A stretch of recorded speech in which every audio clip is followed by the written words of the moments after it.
আসসালামু আলাইকুম। দেখেন ভাইয়েরা, এই যে আমার কালাবার্ডের বাচ্চা 1 নম্বর খামারের 2 দিন বয়স।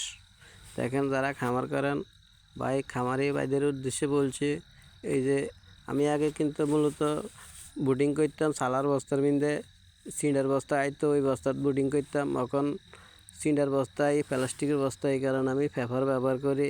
পেপার কিন্তু ঘন ঘন শেষ করে দিতে হয়। এই যে দেখেন ভাই, যারা খামার করেন অবশ্য খেয়াল রাখতে হইব কোনো প্রকারে যেন গ্যাস না হয়, কারণ এখন শীতকাল চাইলে পর্দা উড়ে দিতে হইতো না। এই কারণে ভাই যারা খামার করেন অবশ্য আপনার পর্দা মেনটেন করে চলতে হইব। আপনার পেপার যদি দেন তাহলে পেপার পাল্টাই দিতে হইব, কারণ পেপার ঘন ঘন পাল্টাই দিতে হইব যেন গ্যাস কোনো প্রকার না হয়। যদি গ্যাস খাই যায় তাহলে মুরগের খানা চাহিদা কমে যাইব গা, পানি কম খাইব, খানা কম খাইব। এই যে ভাই যারা খামার করেন, নতুন খামারি ভাইরা প্রচুর খাটতে হইব। খামার মূলত খাটার উপরে নির্ভর করে খামার ব্যবসা অকার না হোক, আপনার মুরগা ভালো রাখতে হইব বেচা পর্যন্ত।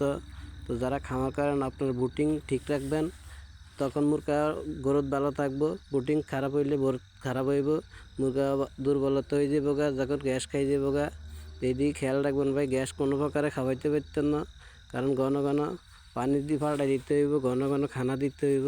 সিন্ডা খানা অন্তত 3 দিন সিন্ডা খানা দিতে হইব। এই কারণে ভাই যারা খামার করেন আবশ্যক আপনার খামারও খেয়াল রাখতে হইব, কোন টাইমে কোন মেডিসিন লাগে ওইটাও দিতে হইব। তো আপনার যারা খামার করেন তারা প্রচুর সময় নিয়ে খামার করবেন, যেন